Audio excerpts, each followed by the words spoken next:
nasaksihan po namin na Mayora itong ginanap na activity at kung saan po marami pong natuwa at nakikita nila na talagang ang kanilang mga mukha ay buhay na buhay sa inyong pamumuno.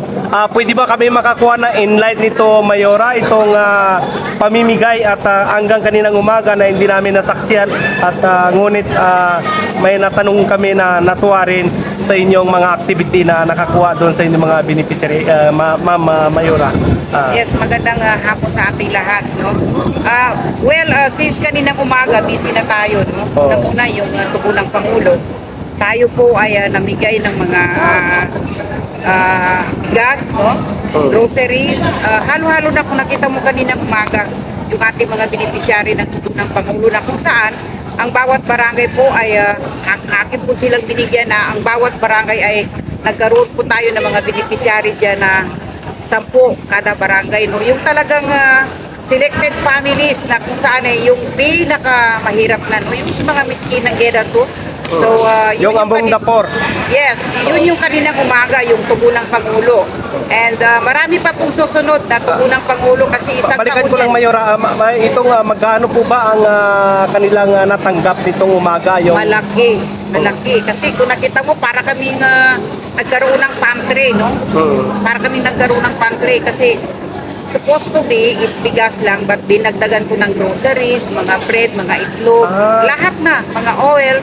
So para 3-in-1 na kumbaga mag-uwi sila, may bigas na, may ulam pa, may grocery pa. So ngayon na mga hapon ay ito po, meron tayong kaso. Balikan ko lang Mayora, in light doon sa inyong binigay yung Among Dapor, ito ba'y galing sa inyo ng bulsa dahil Saan? sa itong dagdag na binigay nyo doon sa Among Dapor? Dahil aid naman ngayon eh. No, sinama ko na doon. Sinama ko na doon, no? Kasi gusto ko kasi maging masaya ang ating mga kababayan dito sa Radya Boyan.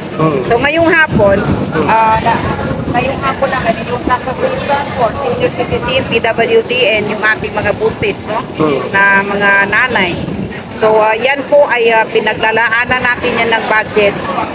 A year ay may budget na po tayo dyan na 1,848,000 kada taon.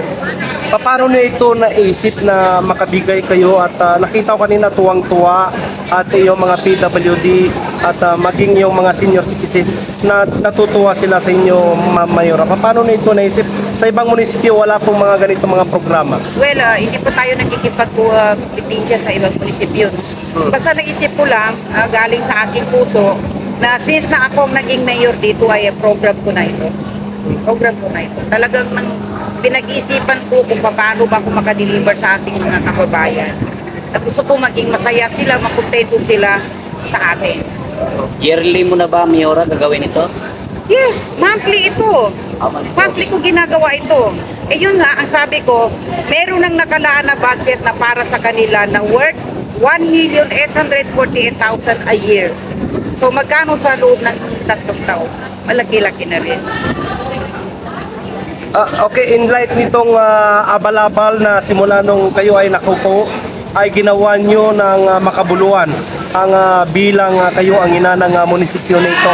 Ito mahirap na mga abal-abal nito. You know, napansin ko kasi na itong ating mga driver ng habal-habal. Kumbaga talagang pamantiyami silang sa halal. Nakita ko yung kahirapan ng buhay. Magkano lang naman ang kinikita nila dyan? Tinatanong ko sila, sabi ko, magkano ang kinikita ninyo kada isang araw? Sabi nila, bay, maswerte na kami kung meron kaming 300 pesos. So ngayon, nagmahal pa ng ating gasolina.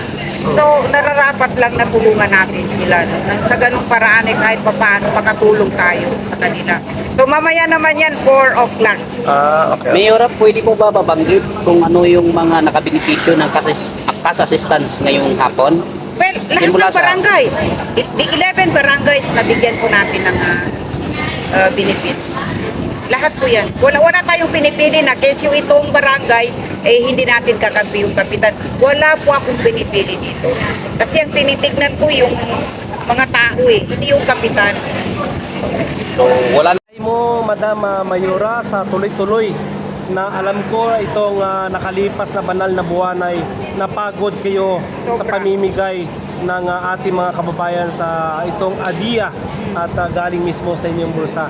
Mensahe niyo po sa ating mga minamahal na mga kababayan dito po sa bayan ng Ratyaboyan, Madam Mayor. Weeks about tungkol saan? Itong Ramadan at saka itong pamimigay.